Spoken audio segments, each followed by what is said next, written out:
ಸಚಿವ ಡಿ ಸುಧಾಕರ್ ಆರೋಗ್ಯದಲ್ಲಿ ಏರುಪೇರಾಗಿದ್ದು 2 ದಿನದ ಹಿಂದೆ ಮಣಿಪಾಲ್ನಿಂದ ಕಿಮ್ಸ್ಗೆ ಶಿಫ್ಟ್ ಮಾಡಲಾಗಿತ್ತು. ಸದ್ಯ ಕಿಮ್ಸ್ನಲ್ಲಿ ಚಿಕಿತ್ಸೆಯನ್ನ ಪಡೆದುಕೊಳ್ಳುತ್ತಿದ್ದಾರೆ ಸಚಿವ ಡಿ ಸುಧಾಕರ್ ಆರೋಗ್ಯ ಸ್ಥಿತಿ ಗಂಭೀರವಾಗಿದೆ ಅಂತ ಮಾಹಿತಿ ತಿಳಿದು ಬರ್ತಾ ಇದ್ದು, ಯೋಜನೆ ಮತ್ತು ಸಾಂಖ್ಯಿಕ ಇಲಾಖೆ ಸಚಿವರಾಗಿ ಕಾರ್ಯವನ್ನ ನಿರ್ವಹಿಸ್ತಾ ಇದ್ದು, ಮೊಣಕಾಲು ಆಪರೇಷನ್ಗೆ ಅಂತ ಆಸ್ಪತ್ರೆಗೆ ದಾಖಲಾಗಿದ್ದು ಡಿ ಸುಧಾಕರ್ ಮಣಿಪಾಲ್ ಆಸ್ಪತ್ರೆಯಲ್ಲಿ ಚಿಕಿತ್ಸೆಯನ್ನ ಪಡಿತಾ ಇದ್ರು. ಕಳೆದ 2 ದಿನಗಳಿಂದ ಕೂಡ ಮೊಣಕಾಲು ಆಪರೇಷನ್ ಬಳಿಕ ಶ್ವಾಸಕೋಶಕ್ಕೆ ಸೋಂಕು ತಗುಲಿದೆ. ಶ್ವಾಸಕೋಶದ ಇನ್ಫೆಕ್ಷನ್ ಸುಧಾರಿಸಿದ ಹಿನ್ನೆಲೆಯಲ್ಲಿ 2 ದಿನದ ಹಿಂದೆ ಅಷ್ಟೇ ಮಣಿಪಾಲ್ನಿಂದ ಕಿಮ್ಸ್ಗೆ ಸಚಿವ ಡಿ ಸುಧಾಕರ್ ಅವರನ್ನ ಶಿಫ್ಟ್ ಮಾಡಲಾಗಿತ್ತು. ಸದ್ಯ ಕಿಮ್ಸ್ನಲ್ಲಿ ಚಿಕಿತ್ಸೆಯನ್ನ ಡಿ ಸುಧಾಕರ್ ಪಡೆದುಕೊಳ್ತಿದ್ದಾರೆ.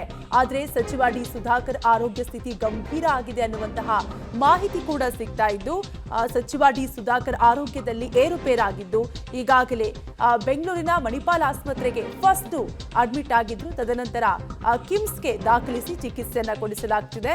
ಶ್ವಾಸಕೋಶ ಸೋಂಕಿನ ಸಮಸ್ಯೆಯಿಂದ ತೀವ್ರ ಅಸ್ವಸ್ಥಗೊಂಡಿದ್ರು ಡಿ ಸುಧಾಕರ್. ಅವರನ್ನ ತಕ್ಷಣವೇ ಅಂದ್ರೆ ಕಳೆದ 2 ದಿನಗಳ ಹಿಂದೆ ಯಶವಂತಪುರದ ಮಣಿಪಾಲ್ ಆಸ್ಪತ್ರೆಗೆ ದಾಖಲಿಸಲಾಗಿತ್ತು. ತದನಂತರ 2 ದಿನದ ಹಿಂದೆ ಮಣಿಪಾಲ್ನಿಂದ ಕಿಮ್ಸ್ಗೆ ಶಿಫ್ಟ್ ಮಾಡಲಾಗಿದ್ದು ಚಿಕಿತ್ಸೆಯನ್ನ ಟ್ರೀಟ್ಮೆಂಟ್ ಅನ್ನ ಕೊಡಿಸಲಾಗ್ತಾ ಇದೆ.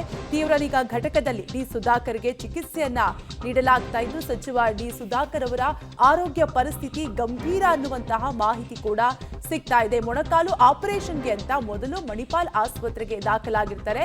ತದನಂತರ ಶ್ವಾಸಕೋಶದಲ್ಲಿ ಇನ್ಫೆಕ್ಷನ್ ಕಾಣಿಸಿಕೊಂಡಿದ್ದು, ಮೊಣಕಾಲು ಆಪರೇಷನ್ ಬಳಿಕ ಶ್ವಾಸಕೋಶದಲ್ಲಿ ಸೋಂಕು ಕಾಣಿಸಿಕೊಂಡ ಹಿನ್ನೆಲೆಯಲ್ಲಿ ಶ್ವಾಸಕೋಶ ಸೋಂಕು ಸುಧಾರಿಸಿದ ಹಿನ್ನೆಲೆಯಲ್ಲಿ 2 ದಿನದ ಹಿಂದೆ ಅಷ್ಟೇ ಮಣಿಪಾಲ್ನಿಂದ ಕಿಮ್ಸ್ಗೆ ಶಿಫ್ಟ್ ಮಾಡಲಾಗಿತ್ತು. ಅವರ ಆರೋಗ್ಯ ಪರಿಸ್ಥಿತಿ ಗಂಭೀರ ಅಂತ ಹೇಳಲಾಗ್ತಾ ಇದೆ. ಡೀಟೇಲ್ಸ್ ಕೊಡ್ತಾರೆ ನಮ್ಮ ಪ್ರತಿನಿಧಿ ಸಿದ್ದರಾಜು, ದೂರವಾಣಿ ಸಂಪರ್ಕದಲ್ಲಿ ಕನೆಕ್ಟ್ ಆಗಿದ್ದಾರೆ. ಸಿದ್ದರಾಜು, ಸಚಿವ ಡಿ ಸುಧಾಕರ್ ಅವರ ಆರೋಗ್ಯ ಪರಿಸ್ಥಿತಿ ಯಾವ ರೀತಿ ಆಗಿದೆ, ಏನ್ ಮಾಹಿತಿ ಲಭ್ಯವಾಗ್ತಾ ಇದೆ ಸದ್ಯಕ್ಕೆ ಅಂತ? ಹೌದು ಕಾವ್ಯ, ಏನು ಯೋಜನಾ ಮತ್ತು ಸಾಂಘಿಕ ಸಚಿವರಂತ ಡಿ ಸುಧಾಕರ್ ಅವರ ಸ್ಥಿತಿ ಗಂಭೀರವಾಗಿದೆ ಎಂಬ ಮಾಹಿತಿ ಲಭ್ಯವಾಗಿರುವಂತದ್ದು. ಕಳೆದ 15 ದಿನಗಳಿಂದಲೂ ಕೂಡ ಏನು ಬೆಂಗಳೂರಿನ ಮಣಿಪಾಲ್ ಆಸ್ಪತ್ರೆಯಲ್ಲಿ ಚಿಕಿತ್ಸೆಗೆ ದಾಖಲಾಗಿದ್ರು.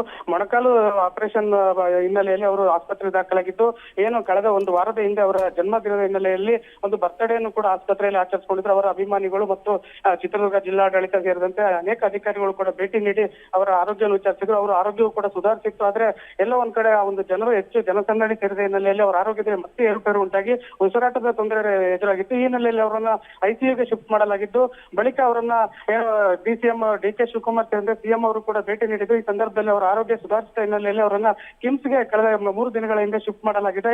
ಹಾಗೆ ಅಲ್ಲಿ ಒಂದು ಲಂಗ್ಸ್ ಇನ್ಫೆಕ್ಷನ್ ಅಲ್ಲಿ ಸುಧಾರಿಸಿದ ಹಿನ್ನೆಲೆಯಲ್ಲಿ ತೀವ್ರ ಅವರ ಪರಿಸ್ಥಿತಿ ಗಂಭೀರವಾಗಿದೆ ಎಂಬ ಮಾಹಿತಿ ಕೂಡ ಲಭ್ಯವಾಗಿರುವಂತದ್ದು. ಹಿರಿಯೂರು ಕ್ಷೇತ್ರವನ್ನು ಪ್ರತಿನಿಧಿಸುವಂತಹ ಸುಧಾಕರ್ ಅವರ ಪರಿಸ್ಥಿತಿ ಗಂಭೀರವಾಗಿದೆ ಎಂಬ ಮಾಹಿತಿ ಕೂಡ ಲಭ್ಯವಾಗಿರುವಂತದ್ದು. ಈ ಹಿನ್ನೆಲೆಯಲ್ಲಿ ಏನು ಸುಧಾಕರ್ ಅವರ ಅಭಿಮಾನಿಗಳು ಮತ್ತು ಕಾಂಗ್ರೆಸ್ ವಲಯದಲ್ಲೂ ಕೂಡ ಭಾರಿ ಆತಂಕ ಮನೆ ಮಾಡಿರುವಂತದ್ದು ಕಾವ್ಯ. ಸಿದ್ದರಾಜು, ಇನ್ನು ಮನೆಯವರೇನಾದ್ರೂ ಮಾಹಿತಿ ನೀಡ್ತಿದ್ದಾರಾ ಹೇಗೆ ಅಂತ? ಈವರೆಗೂ ಕೂಡ ಅವರ ಸಂಬಂಧಿಕರಾಗಲಿ ಅಥವಾ ಅವರ ಕುಟುಂಬಸ್ಥರಾಗಲಿ ಯಾವುದೇ ರೀತಿ ಮಾಹಿತಿಯನ್ನ ಖಚಿತಪಡಿಸ್ತಾ ಇಲ್ಲ. ಆದ್ರೆ ಅವರ ಆಪ್ತ ವಲಯದ ಮಾಹಿತಿ ಮೂಲಗಳ ಪ್ರಕಾರ ಅವರ ಸ್ಥಿತಿ ಗಂಭೀರವಾಗಿದೆ, ಯಾರನ್ನೂ ಕೂಡ ಭೇಟಿಯಾಗೋದಕ್ಕೆ ಬಿಡ್ತಾ ಇಲ್ಲ. ಐಸಿಯುನಲ್ಲಿ ಕಿಮ್ಸ್ ನಲ್ಲಿ ಚಿಕಿತ್ಸೆ ನೀಡ್ತಿರೋ ಹಿನ್ನೆಲೆಯಲ್ಲಿ ಯಾವುದೇ ಕಾರಣಕ್ಕೂ ಮಾಹಿತಿ ಹೊರಗಡೆ ತಿಳಿಸೋದಕ್ಕೆ ಇಚ್ಛೆ ಪಡ್ತಾ ಇಲ್ಲ. ಹಾಗೆ ಏನು ಅವ್ರ ಪರಿಸ್ಥಿತಿ ಮಾತ್ರ ಗಂಭೀರವಾಗಿದೆ ಎಂಬ ವಿಷಯವನ್ನ ಅವರ ಆಪ್ತ ವಲಯದ ಏನು ಆಪ್ತರು ತಿಳಿಸ್ತಾ ಇದ್ದಾರೆ ಕವೆ. ಹೀಗಾಗಿ ಏನು ಕಾಂಗ್ರೆಸ್ ವಲಯದಲ್ಲಿ ಭಾರಿ ಆತಂಕ ಮಾಡಿರುವಂತದ್ದು. ಯಾಕಂದ್ರೆ ಚಿತ್ರದುರ್ಗ ಜಿಲ್ಲೆಯ ಉಸ್ತುವಾರಿ ಸಚಿವರಾಗಿರುವಂತಹ ಸುಧಾಕರ್ ಅವರು ಏನು ಸುಧಾರಿಸಿಕೊಂಡು ಬರ್ತಾರೆ ಇನ್ನು ಕೇವಲ 2-3 ದಿನದಲ್ಲಿ ಎಂಬ ಮಾಹಿತಿ ಕೂಡ ತಿಳಿಸಿದ್ರು. ಆದ್ರೆ ದಿಢೀರ್ ಅಂತ ಆರೋಗ್ಯದಲ್ಲಿ ಏರ್ಪೇರಾಗಿ ಅವರ ಪರಿಸ್ಥಿತಿ ಗಂಭೀರವಾಗಿದೆ ಎಂಬ ಮಾಹಿತಿ ತಿಳಿದು ಬಂದಿದೆ ಕಾವ್ಯ. Thank you Siddaraju ಡೀಟೇಲ್ಸ್ಗಾಗಿ.